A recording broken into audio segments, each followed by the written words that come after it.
Im heutigen Video geht es um das Thema Sicherheitsrisiko. In Tract siehst du auf einen Blick, ob deine Installation up-to-date ist, und zwar ganz vorne an dem Icon siehst du, dass alle 4 Balken grün sind oder ob es eben ein Problem gibt und deine Installation ein Update benötigt.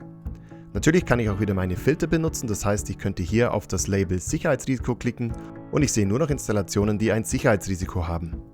Wenn wir jetzt eine Installation genauer ansehen, dann kann ich hier auf diese klicken. Zum einen bekomme ich hier sofort die Information der Contao-Version und ob diese eben ein Sicherheitsrisiko hat, und ich bekomme auch die PHP-Version und sehe auch hier, dass der Support abgelaufen ist.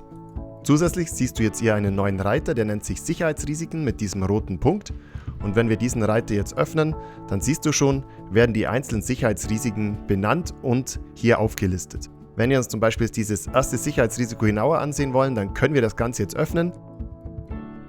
Das Ganze betrifft natürlich jetzt nicht nur Contao eigene Pakete, sondern eben auch die Abhängigkeiten. Und wenn ich hier zum Beispiel auf diesen Fall klicke, dann sehen wir, dass hier jetzt eben ein Symfony-Paket einen Fehler hat und wir deswegen jetzt Symfony aktualisieren müssten. Du siehst also, durch die neue Möglichkeit von Tract hast du sehr schnell einen Überblick, welche Sicherheitsrisiken da sind und dass du eben deine Installation in dem Fall aktualisieren musst. Und das kann auch mal sein, dass selbst wenn Contao auf der aktuellsten Version vorliegt, ein Paket ein Sicherheitsrisiko hat und du deswegen Contao aktualisieren solltest.